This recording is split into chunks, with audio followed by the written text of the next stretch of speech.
Hello, welcome to my channel Anganwadi Saheli ICDS।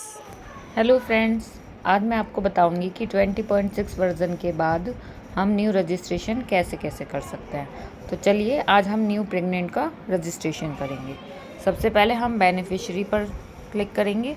उसके बाद ये प्लस का साइन आ रहा है, या तो फिर हम प्लस पर साइन पर क्लिक करके हम कैटेगरी वाइज कौन सी कैटेगरी में हमें न्यू रजिस्ट्रेशन करना है उसको टिक कर सकते हैं। जैसे मुझे प्रेग्नेंट का करना है तो मैं प्रेग्नेंट वूमन पर टिक करके न्यू रजिस्ट्रेशन कर सकती हूँ। सेकंड ऑप्शन है मैं प्रेग्नेंट वूमन में जाके न्यू रजिस्ट्रेशन है इस पर क्लिक कर सकती हूँ।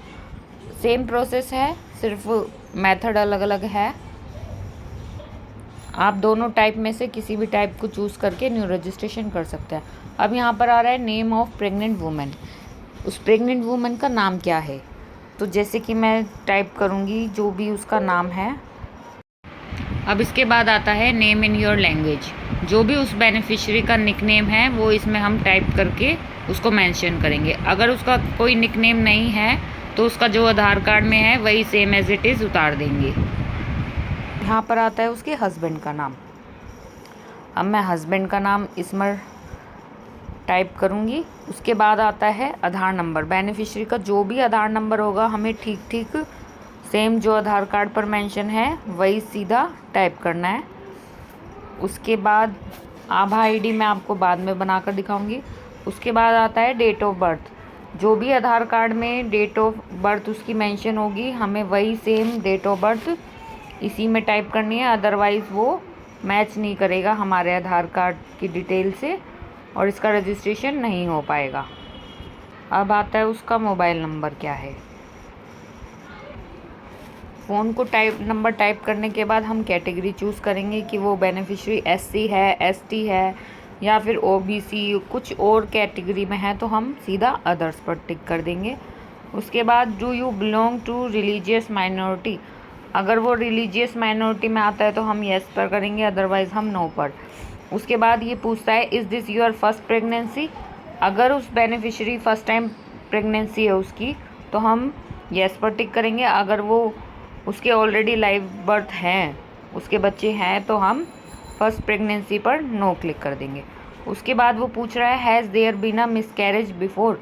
क्या उस बेनिफिशियरी का कभी पास्ट टाइम में मिसकैरेज हुआ है, तो अगर हुआ है तो येस, अगर नहीं हुआ तो नो। उसके बाद आता है LMP, उसकी लास्ट डेट कब आई थी। अब हम उस पर जो भी उसका इम्यूनाइजेशन का कार्ड है जो उस पर डेट लिखी होगी वही डेट हम इस पर टाइप कर देंगे। ये कैलेंडर शो हो रहा है, हम यहाँ से उसका मंथ ईयर जो डेट है वो सिलेक्ट कर सकते हैं। एक चीज़ ज़रूर बताऊंगी, अगर हमने LMP गलत उतार दिए तो वो हम बाद में उसको ठीक नहीं कर पाएंगे, तो इसलिए बहुत सोच समझ कर ठीक ही उसकी LMP जो है टाइप करना। उसके बाद पूछता है रेजिडेंट टाइप क्या है। अगर वो बेनिफिशियरी परमानेंटली आपके एरिया में रहता है तो हम परमानेंट पर टिक करेंगे। अगर वो बेनिफिशियरी कुछ टाइम के लिए आया है, कोई रेंटर है जो बार बार कहीं और आते जाते रहते हैं, तो हम टेम्प्रेरी पर टिक करके उसको सबमिट कर देंगे। ये देखिए सक्सेसफुली हो गया है। अब हम जाकर देखते हैं कि इसका रजिस्ट्रेशन हुआ है या नहीं हुआ।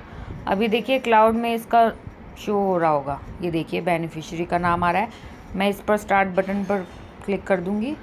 उसके बाद ये बेनिफिशियरी यहाँ से गायब हो जाएगा। ये देखिए नो पेंडिंग रिकॉर्ड फाउंड, और ये बेनिफिशियरी अब मेरा प्रेग्नेंट वूमेन में शो होने लगेगा। ये देखिए सबसे नीचे ये बेनिफिशियरी का नाम शो हो गया है। उसके बाद मैं इस पर देखिए इसके आधार कार्ड पे 2 टिक ऑलरेडी आ रहे हैं ग्रीन कलर के। अब इसका जो मोबाइल नंबर है ये हमें वेरीफाई करना होगा। हम सीधा यहाँ वेरीफाई पर टिक करेंगे और मोबाइल नंबर शो हो रहा है। अब रिक्वेस्ट OTP। अब उस पर जो OTP जाएगा वो हमें यहाँ पर एंटर करना है। अब जो भी उसके मोबाइल नंबर पर हमारे पास उसके पास जो OTP आया है वो हमें सेम एज इट इज़ यहाँ पर उतारना है और वेरीफाई OTP। ये देखिए मोबाइल वेरिफिकेशन कंप्लीट। ये हमारा कम्प्लीटली जो है रजिस्ट्रेशन हो चुका है। अब हम क्रिएट आभा पर जाएंगे और क्रिएट। अब इसके बाद आधार डेमोग्राफिक अथॉरिटी। अब इसका आधार कार्ड आ रहा है, जेंडर आ रहा है, उसकी डेट ऑफ बर्थ आ रहा है। अब यहाँ पर टिक करने के बाद I hereby declare that I am voluntary sharing my Aadhaar number and demographic information issued by UIDAI with National Health Authority for the sole purpose of creation of Abha number. I understand that. इसके बाद हम verify पर टिक करेंगे. अब ये देखिए उसकी आभा ID जो है सक्सेसफुली बन चुकी है और उसकी प्रोफाइल से भी लिंक हो चुकी है. तो मैं यहाँ पर डन कर दूँगी.